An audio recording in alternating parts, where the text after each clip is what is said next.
after party. Now we can let loose all the things that you were thinking that you didn't say the entire time. You're like, I got to keep it buttoned up. I don't want to offend anybody's feelings. Right. And now is the after party. You can say whatever you want.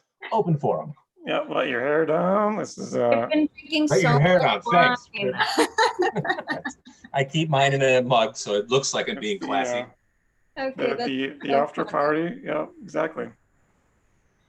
So yes, cocktail hour. Cheers, guys. Yeah, I appreciate it. it is cocktail hour now that we've conducted business. I feel like that was a good one, though, in the sense that I didn't feel like there was a lot of things. Like the first 3 or 4 times we did this, I was just like, completely buttoned up. I'm like, measure every sentence. Don't step on anybody. Keep it as completely civil and polite as possible. Initially, I didn't know if we'd be reviewing people who they may have written one of the poems we're talking about. So anything that was the least bit critical, I'd be like, nope, button that up. So yeah, I think gradually we're getting more organic, but it's a process. Do you ever have the people in the issue in this meeting, like in the podcast? I don't think so. Have we done that yet, or was I? No, we've had like kind of like what's happening now, like somebody who's been published talk about other people's stuff, but not not the person writing and getting talked about in the episode. If I had my fantasy druthers, we might introduce something like more like an interview of somebody who has published, and then if there was anything like streaming, there could be a question and answer, like call in or type in questions in the chat. You should stream it at a certain point. Like I would watch the stream if I wasn't doing anything that night and I was like, I need to watch something that's not reality television. I would love to tune in. And I would be on the stream if I wasn't doing anything that night. Erin? It would be cool to see what feedback people gave to as they're watching it live, like if they had the poem in front of them or something, or just to kind of see how that impacted the discussion. So you have the initial community, but yeah, you might actually start getting input and kind of a larger disparate community that gets drawn into some of the same stuff. Yeah, I'm game, Erin. My technical abilities are gonna bump up against their limits with this. Yeah, but yeah, did we talk about this? Is a little bit in the weeds, but did we talk about the OBS studio yet? What's that? I was asking Erin if I'd mentioned that particular program might be the easiest way if we were ever going to try to stream something live and in real time. But I can't remember if we'd actually had that conversation. I don't think so. So at some point when we're not theoretically not recording, but recording, we're not saying we're not recording. We should talk about OBS Studio, because that might be the mechanism by which, if we wanted to go with something live, could be the mechanism to do it. Interesting. Yeah. Yeah, we've had a couple of ideas. Yeah, do you guys have any suggestions for us in terms of any input you can give us, because we're completely new at this, we don't know what the hell we're doing. Oh yeah, just in suggestions, ideas, welcome. Suggestions for little twists or things to do. So we're not. I'm somebody who I never do creatively, at least the same thing twice. I always want to make a change or do something differently. So yeah, if there's any kind of twists or something we could do a bit differently, that'd be cool. Yeah, this is my first time doing a podcast ever or that, so I was nervous, and I went back and listened to all of the other episodes because I was I don't know, I need to know. I'm sorry. What to expect. Because I know you had emailed and you're like, yeah, you don't really need to prep or anything, just pick a piece that you like and send it my way. And I was like, okay, I feel like I need to know what I'm getting myself into. I mean, super psyched to do it and everything, but so I don't know, in terms of suggestions for the podcast necessarily, but because it is kind of cool that they change and evolve over time, and there's not a set formula. I think that makes it kind of interesting. I think something sorry, go ahead. No, you're fine. You're fine. I'm sorry. All my input is from doing my meetings over Zoom for a long time because of the pandemic. we would do like really, we didn't record them, but it would be like a 5 to 10 person meeting.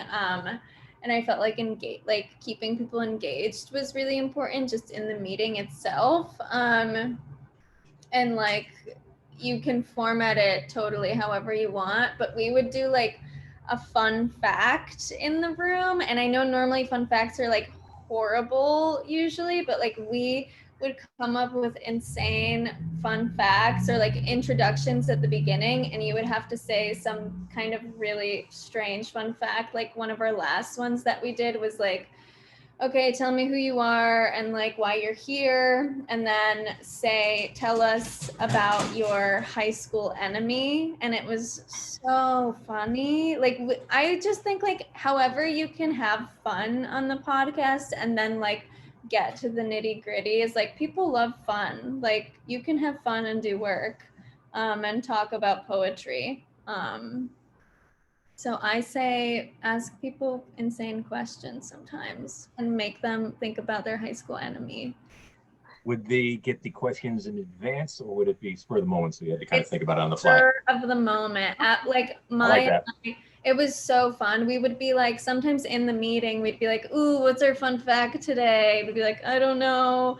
Like, what was the last thing you bought? And then sometimes we would be like, ew, I don't want to tell you, but I'm gonna tell you. Which by itself tells you something. Right. That's actionable intelligence. Very good. Yeah, I think people want to have fun and they love hearing people like be vulnerable in that kind of way. So, or at least I do. I can't speak for people. That's crazy. That's my only suggestion. I 100% love it. We were thinking about doing some kind of a literary gimmick like that, like what's the poem that you hated most or something. But I also like the idea of no preparation. Figure out a question, spring it on the person, and if it's a low stakes question, could add a little bit to kind of the fun in the sense of ease that people feel and get a little bit more into a riffing mode. So I love it. I guess it also depends because maybe I'm thinking about it, and like my partner who I did it with was probably the more of like the let's plan things, and I was like, no, we don't have to do that. But it is definitely like figure out, because you guys seem like you're leading it together, and you just have to figure out what you're both good at and bring that to the table. Someone can be full of ease, and it's important to have both, I think. Yes, Aaron, I think you and I know exactly what our respective roles have been. And you're the extrovert. We've had a couple of those conversations, which have been fun and not recorded, oddly enough. That stuff is so funny. I love it. Yeah, that is the trick though. Like it's more difficult than you would think to translate fun, like between, me and a person I'm having fun with, to other people. Like that's comedy. That's what comedy is so difficult. So yeah, I mean that's a good point. But yeah, there is a difficulty in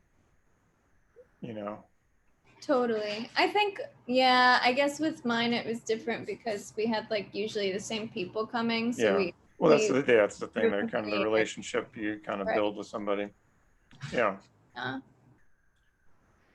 This is a hypothetical, Aaron. If we did a 2 to 4 minute, just the two of us, before we interviewed the first guests, that would be pre-recorded, but then we could riff as much or as little as we want, and then there's that initial setup, then it goes live.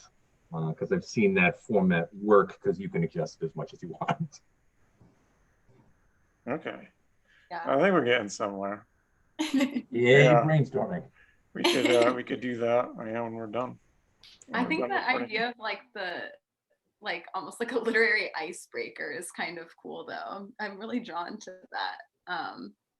Because I feel like then it kind of forces you to get to know, or like start the conversation in a way that's like apart from, I don't know, it gives you like another dimension of the people they're talking, maybe, like there's just sort of like that extra layer of like, oh yeah, this is like a real person, they're not like, I think it makes me writer, Yeah. I was in a class where we did something like one of the icebreakers was, who's your literary crush? It could be an author or a character. And I latched onto the author idea. I was like, well, when I was in my early 20s, it was Sylvia Plath, the self-destructive, volatile, but gorgeous and passion, creative genius. And then as I got into my late 20s, it was Flannery O'Connor, clever, arch, sarcastic, but clearly had a compassionate undertone. And that was good for me because I kind of reconceptualized in real time by just kind of reframing. And yeah, a few little gimmick questions like that could go a long way. I didn't see Flannery O'Connor coming. That's because I've grown up a lot in the last 10 years. Mine would be Marilyn Robinson. Okay, now Nicole and Eva. Oh gosh. Is Marilyn Robinson, did she write, is that the housekeeping book? Yep, you got it. Okay. Wow.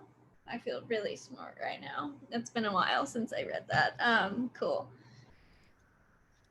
I don't know. Wait, Nicole, you go first because I have to think about it. I feel like this is kind of cliche, but I've like always just been fully obsessed with Jane Austen. So I think the first time I ever read Pride and Prejudice, my grandmother has those like nice leather bound books with like the gold leaf pages, and she gave me Pride and Prejudice in middle school.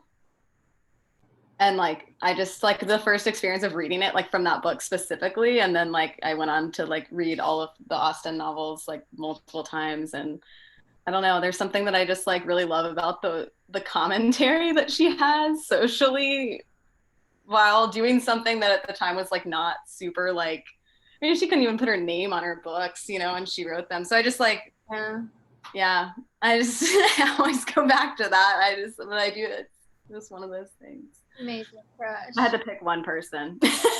There's so many. Good one. I think honestly, I don't even know, it's so hard to pick. Like back in the day, it probably would have to be Sylvia Plath as well for me. I am different now, I swear. But she just is so like confessional and dark and like bitter and crazy. And it's like, that's amazing. But like, and I don't know. Okay. I have to give a top 3 because I can't pick. Top 3 favorites are Ada Limon, poet, James Tate. I think he's dead now. I don't know if he passed away, but I absolutely love James Tate. He's like a surrealist, crazy, weird, strange worlds in his poems. And Lydia Davis for short fiction is like incredible. And I'm like, I wish I could write like her. That's when my ego probably does come into question in writing. I'm like, do I want to be her, or do I want to be her wife, or what? Like, what's going on here? I liked James Tate for a little bit, oddly, and he's not a well-known poet at all. I can't remember. I think it was like a teacher, like a crush or somebody who gave him to me, and I'm blown away. I just looked at the one poem I used to use in class, Painter of the Night, it's called. It's a short one. Yeah. If you want to hear my rendition of Painter in the Night, I just pulled it up. But it's just like you said, it's just like, it's the one I think about when I think of him. He says, someone called in a report that she had seen a man painting in the dark over by the pond. A police car was dispatched to go investigate. The 2 officers with their big flashlights walked all around the pond, but found nothing suspicious. Hatcher was the younger of the 2, and he said to Johnson, "What do you think he was painting?" Johnson looked bemused and said, "The dark, stupid. What else would he have been painting?" Hatcher, a little hurt, said, "Frogs in the dark, lily pads in the dark, pond in the dark. Just as many things exist in the dark as they do in the light." Johnson paused, exasperated. Then Hatcher added, "I'd like to see them. Hell, I might even buy one. There might be more out there than we know." We are the police after all. We need to know. He's so good. He has like little, like his poems are stories, little tiny stories. It's like that simple scene where I just like love the moment of like the light bulb moment of that one officer, like, oh, Yeah. there's more out there. Yeah, so that's a good one. Yeah, he's a good one. I love him.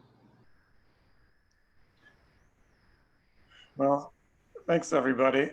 We might have to officially end recording for real. I'm not going to keep all the, just for the record, I could, pick,